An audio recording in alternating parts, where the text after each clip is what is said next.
نحمدہ و نصلی علی رسول الکریم اما بعد اعوذ باللہ من الشیطان الرجیم بسم اللہ الرحمن الرحیم وَإِذْ يَتَحَاجُّونَ فِي النَّارِ فَيَقُولُ الضُّعَفَاءُ لِلَّذِينَ اسْتَكْبَرُوا إِنَّا كُنَّا لَكُمْ تَبَعًا فَهَلْ أَنْتُمْ مُغْنُونَ عَنَّا نَصِيبًا مِنَ النَّارِ قال الذين استكبروا إنا كل فيها إن الله قد حكم بين العباد وقال الذين في النار لخزنة جهنم ادعوا ربكم يخفف عنا يوما من العذاب قالوا أولم تكن تأتيكم رسولكم بالبينات قالوا بلى قالوا فادعوا وما دعاء الكافرين إلا في ضلال إلا ننصر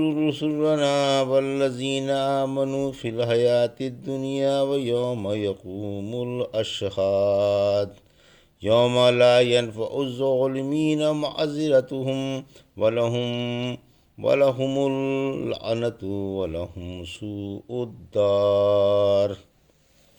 ابھی آپ نے سورہ مومن کی آیت 47 سے 52 کی تلاوت سماعت فرمائی۔ ان آیتوں کا ترجمہ اور تفسیر اس طرح ہے: وَإِذْ يَتَحَاجُّونَ فِي النَّارِ فَيَقُولُ الضُّعَفَاءُ لِلَّذِينَ اسْتَكْبَرُوا إِنَّا كُنَّا لَكُمْ تَبَعًا فَهَلْ أَنْتُمْ مُغْنُونَ عَنَّا نَصِيبًا مِنَ النَّارِ۔ آیت 47۔ قال الذين استكبروا إن كل فيها إن الله قد حكم بين العباد۔ آیت 48۔ وقال الذين في النار لخزنة جهنم ادعوا ربكم يخفف عنا يوما من العذاب۔ آیت 49۔ قالوا أولم تكن تأتيكم رسلكم بالبينات قالوا بلى قالوا فادعوا وما دعاء الكافرين إلا في ضلال۔ آیت 50۔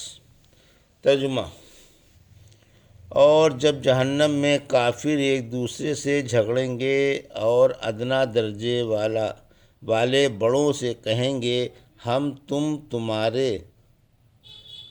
تو تمہارے تابع تھے، پھر کیا تم ہم سے کچھ آگ ہٹا سکتے ہو؟ بڑے جواب دیں گے ہم سب ہی جہنم میں ہیں۔ بلا شبہ اللہ بندوں کے درمیان فیصلہ کر چکا۔ اور جہنمی جہنم کے محافظ فرشتوں سے کہیں گے کہ اپنے رب سے دعا کرو کہ وہ کسی دن تو ہم سے عذاب ہلکا کر دے۔ فرشتے کہیں گے کیا تمہارے پاس تمہارے نبی معجزے لے کر نہیں آئے تھے؟ جہنمی کہیں گے ہاں آئے تو تھے۔ فرشتے کہیں گے تب تو تم خود ہی دعا کرو اور کافروں کی دعا محض بے اثر ہے۔ یہ تھا ترجمہ سورہ مومن کی آیت 47 سے 50 کا۔ تفسیر: جہنم میں جہنمیوں کا جھگڑا۔ آیت 47۔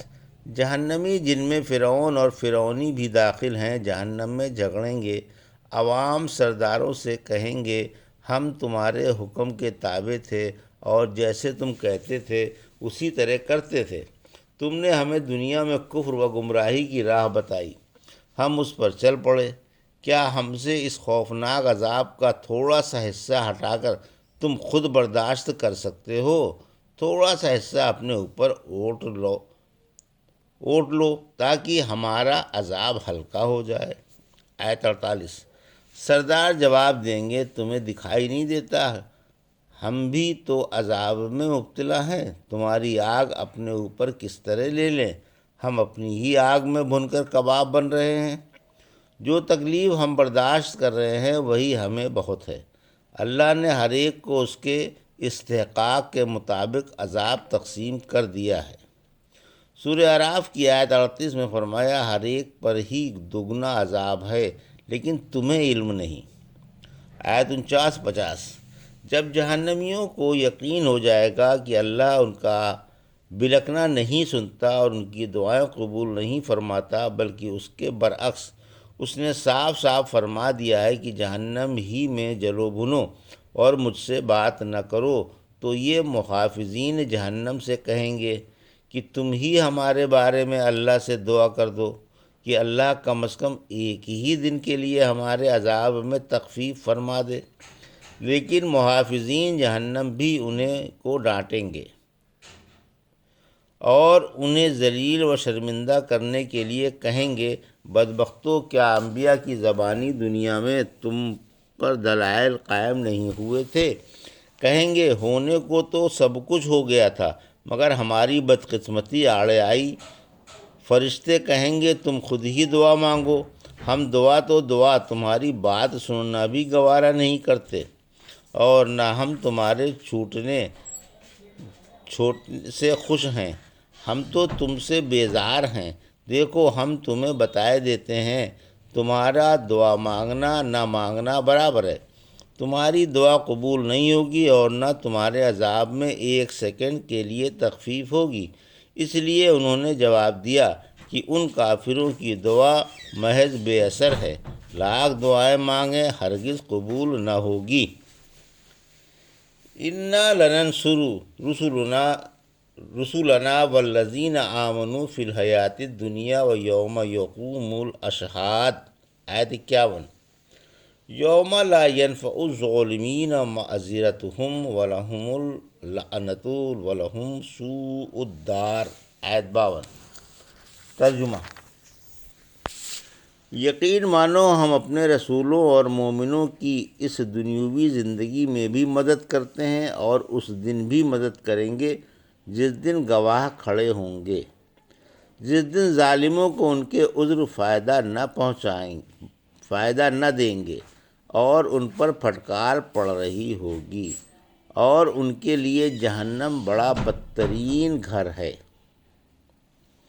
یہ تھا ترجمہ آیت 51-52 کا۔ تفسیر۔ آیت 51۔ اللہ والوں کی غیبی امداد۔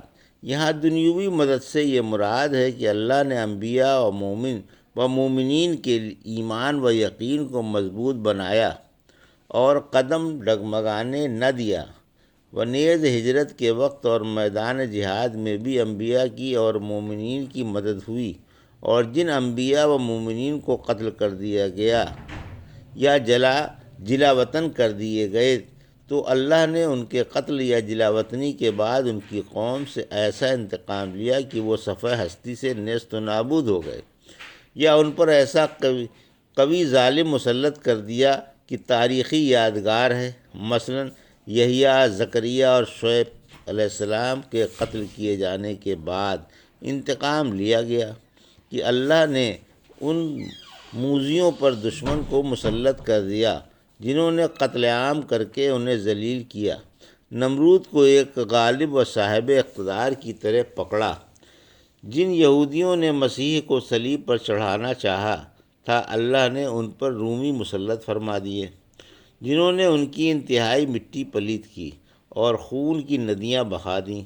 قیامت سے پہلے مسیح عادل خلیفہ اور منصف حاکم بن کر تشریف لائیں گے، دجال کو اور اس کے ساتھ والے یہودیوں کو قتل کریں گے، خنزیر کو فنا کریں گے، صلیب توڑ ڈالیں گے اور بحجز اسلام کے کوئی دین قبول نہیں فرمائیں گے۔ یہ بڑی زبردست امداد ہے اللہ کی۔ ہمیشہ سے یہ سنت رہی جاری ہے کہ وہ اپنے مومن بندوں کی دنیا میں مدد فرما کر موذیوں سے ان کی آنکھیں ٹھنڈی کرتا ہے۔ اللہ نے فرمایا، جس نے میرے ولی سے دشمنی کی وہ لڑائی میں میرے مقابل آیا، میں اپنے اولیاء کی طرف سے شیر کی طرح انتقام لیتا ہوں۔ اسی لیے اللہ نے قوم نوح کو، عادیوں کو، سمودیوں کو، کنویں والوں کو، لوطیوں کو، مدین والوں کو اور ان جیسی دیگر جھٹلانے والی قوموں کو تباہ کر دیا اور مسلمانوں کو بچا لیا۔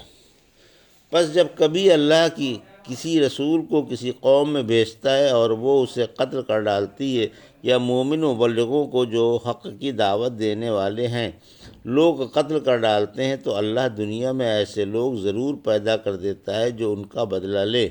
اگرچہ انبیاء اور مبلغ دنیا میں قتل کر ڈالے گئے، مگر دنیا میں پھر بھی منصور ہیں، کیونکہ ان کا خون رنگ لائے بغیر نہیں رہتا۔ اللہ نے اسی طرح رحمت عالم صلی اللہ علیہ وسلم کی اور صحابہ کی مدد فرمائی۔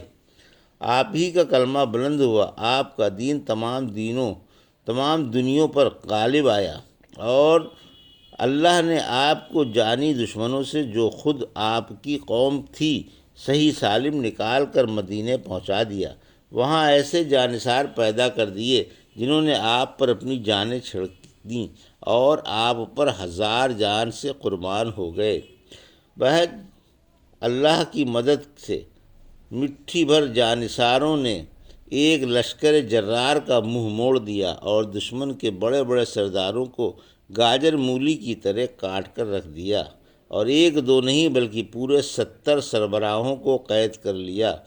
پھر انہیں احسان کے طور پر فدیہ لے کر چھوڑ دیا۔ پھر تھوڑی سی مدد کے بعد آپ کے قبضے میں مکہ بھی آ گیا، اور آپ کا وطن عزیز آپ کو واپس مل گیا، اور اللہ نے عزت و عظمت اور قدرت و منزلت والا مبارک شہر آپ کو دے دیا کہ آپ وہاں سے ہمیشہ کے لیے شرک و بت پرستی ختم کر دیں۔ پھر یمن بھی فتح ہو گیا اور تمام جزیرے عرب پر اسلام کا جھنڈا لہرانے لگا، اور لوگ اللہ کے دین میں گروہ گروہ داخل ہونے لگے۔ پھر اللہ نے اپنے محبوب نبی کو اپنے پاس بلا لیا تاکہ آپ ان عظیم و سدا بہار نعمتوں سے فائدہ اٹھائیں جو آپ کے لیے تیار ہیں۔ آیت 52۔ مشرکوں کا برا انجام۔ ظالم سے مشرک مراد ہیں۔ اس دن مشرکوں کا کوئی عذر نہیں مانا جائے گا اور نہ فدیہ قبول کیا جائے گا۔ یہ اللہ کی رحمت سے دور ہوں گے اور ان کا انجام بہت ہی برا ہوگا۔ یہ تھا سورہ مومن کی آیت 47 سے 52 کا ترجمہ اور تفسیر جو بھی آپ نے سماعت فرمائی۔ بارک اللہ لی و لکم فی القرآن الحکیم ونفعنا وإیاکم بآیات الذکر الحکیم۔